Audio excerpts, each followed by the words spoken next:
Yeah, when it rains and pours this time of year, we've got a distinct tap of tropical moisture, so we do look for heavy pockets of rain again today and cloud the ground lightning, but mainly kind of a PM phenom today. Take a look at what's going on. Fox 35 Storm Tracker radar. We've got action over the offshore waters of the Atlantic, and that's pretty much it. Peninsula is clean and clear, at least in terms of rain potential. There are some clouds around right now. Live look down at the port and a whole lot going on. We're muggy out the door for the kiddos at the bus stop. PM storm shall return with warm, sticky highs for the kiddos, close to about 90 inland, mid-80s along the coast, 70s out the door currently with a look at far south Florida all the way up the gut of the state, right about 80 Miami, 80 West Palm, 74 in our Florida Panhandle, Leon County at Tallahassee. And we defer to the dew points, gives you that atmospheric moisture read, and it does depict a real soupy weather environment. You don't say, right? We've got a front back in through here, changes our weather world a little bit as we get into the weekend, but until then, it's all about the big amounts of tropical moisture funneling on in on westerly flow in the upper levels of the local atmosphere. And you combine that with ambient air temperatures, actually around 90 or so today inland.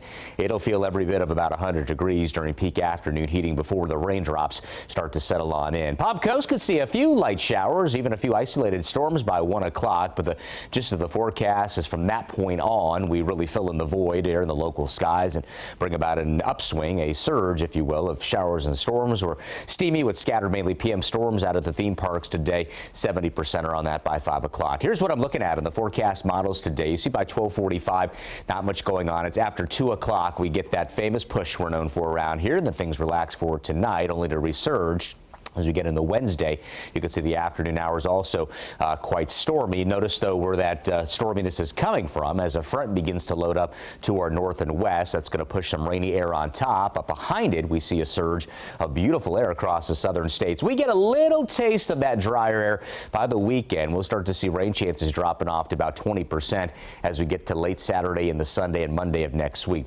Now, topics in the tropics. We've got Rose, we've got Peter, a couple investigative areas of lower pressure. This guy here is about an 80% chance of developing over the next 5 days. A lot of the reliable modeling taking this out to sea as well. Same fate as Peter, and then Rose does a kind of a loop-de-loop here, heads back out toward the islands closer to Morocco, and a 30% chance on the remains of Odette over the North Atlantic. That will occur over the next 5 days as well. So bottom line, Florida is nice and clear and safe from these tropical systems, at least at this time.